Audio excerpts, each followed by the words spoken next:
Yo guys, what's going on? My strongest mag build. Let's dive right into it. Mag is one of the strongest Warframes we have in the game, and she mainly goes off of her second. You can also throw in her third in there as well if you need some overshields. Use her fourth. Her first ability is just for crowd control, getting enemies off of you or bring enemies into your second ability so that they can suck up all kind of damage. But all in all, you will be using your second ability. You could use it to create a shield amongst yourself and your allies, but mainly you, because Mag can go down really fast in endgame. But what you can do is create that defense, that wall. But in return, you can also dish out a whole bunch of damage. Got my Lanka right here. Normally you go like this. Smack enemies in the face with that. That's a lot of radiation right there. Smack on another magnetize right there on them fools. And it won't take them long before they die. Look at this dude way up on top. I don't know how they got way up there, but it is what it is.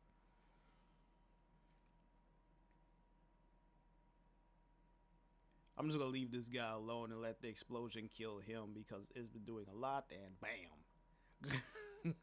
You can do this with any weapon when it comes to mag.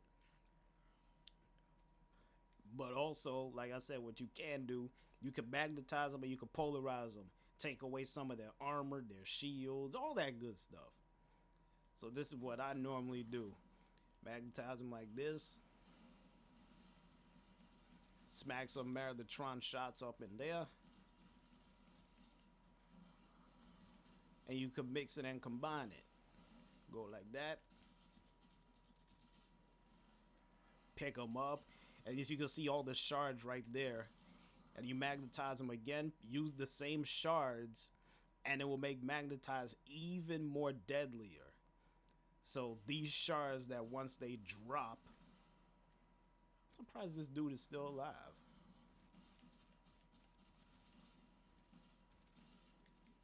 As I was saying before that fool interrupted me. These shards, once you use magnetize again, these shards, if they're close enough, will be able to pick right back up. These are the shards from the enemies. Remember the Lanka shot to also go along with the Meritron. These shards will be picked up by the magnetize and will be inside the magnetized bubble, doing more and more damage to your enemies. That's why I'm using mag with magnetize and use polarize at the same time as well to create those shards once you strip off their shields or armor.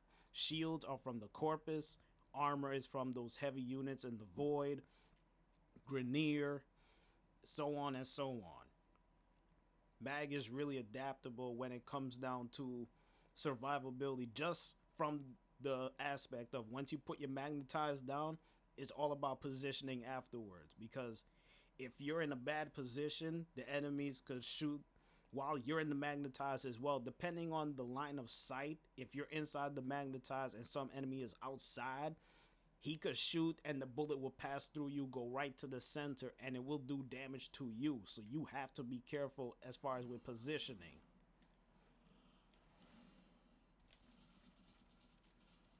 Smack them dudes right there.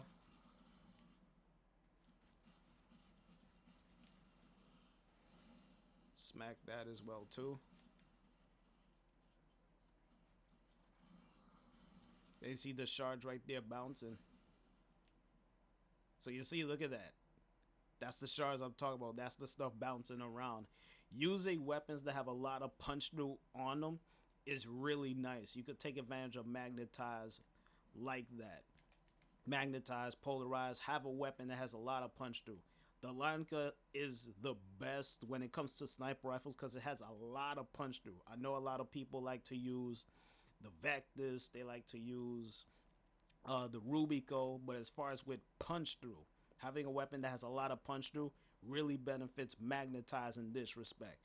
Also, what I like to do is to use the miter as well, just because of its punch through, but also it has slash on it. So when you have put slash and viral on this beast, along with magnetize doing what it's doing, is going to do a lot of damage, especially when you charge it up.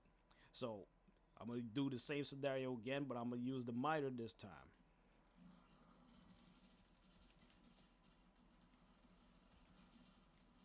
So you can see the slash right there doing its work there already. Strip off some armor. These guys are probably about to be down for the count. And as you can see, they're practically dead. Slash viral is gonna do its job inside magnetize. It's really gonna do its job in magnetize. What you can also do with the miter, you can also put gas on it to let the gas procs do what it needs to do as well inside magnetize, and you're practically good to go. Now, you can probably do like an experimentation when it comes to some other weapons that other people like to use when it comes down to magnetize. I believe also, here's another one too. You could use the Torid as well, but since with my build having blast and corrosive, you may have to pop a number of shots in the magnetize as well.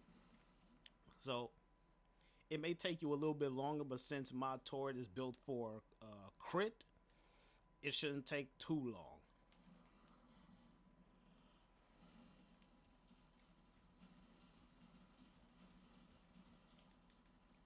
You see that right there? That guy's health is about to drop.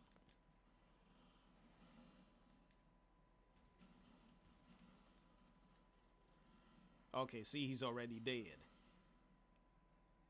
See, there goes one shard, there goes two, there goes 3, 4, 5, 6, 7, 8, 9, 10, 11, 12.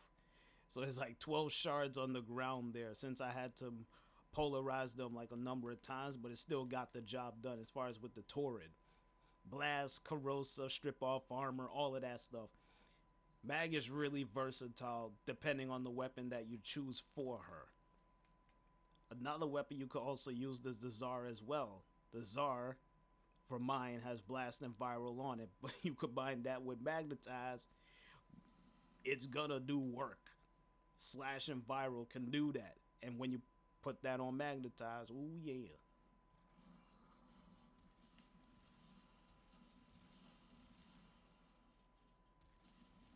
One guy's already dead.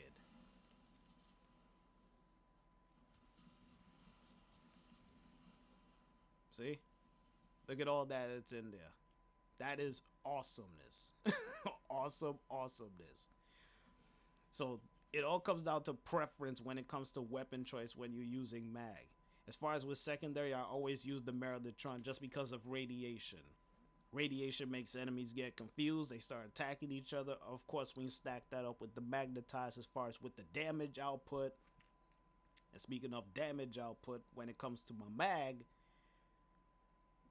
it only has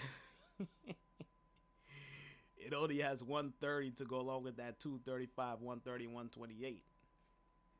Now, if you're wondering as to why, is because I want to keep some power strength alongside me. So that's why I got the overextended, the 3 times. I got streamline to go along with auger reach. So all I got in there is overextended, stretch, and auger reach to go along with streamline, transient fortitude, prime flow, prime continuity, and redirection. That's practically it. You can also have a max out overextended so you can have more range, but you really don't need to. It's just gonna come down to having a good amount of range, but make sure you have some form of strength so that your magnetize can do work. Alright, so as you can see, damage multiplier of only 2.6. You may seem like, oh, that's not much. It really isn't that much, but I'm using my weapons to compensate for that low damage multiplier. Also, that other part where you see protective, I was experimenting with that before I got this going. And practically all that is that you create a magnetize around mag and she gets to absorb. It really doesn't do much, but it looks kind of cool when you see it like this. So they shoot up in there, and of course it gets all big and corroded and stuff. And then once it gets big, or if you press it again, you can flat out release it right back to them. It doesn't do much damage, but it looks kind of cool just seeing Mag hold the magnetize in her hand like this. And it's like she's building up for a Kamehameha. When she releases it back, it's not like a huge ass explosion, but it looks hella cool seeing this on Mag.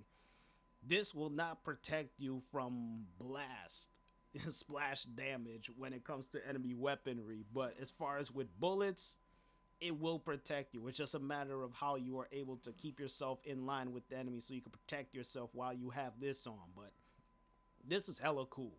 I didn't even know this existed in the game until I just looked at it just now. I was like, oh shit. So yeah,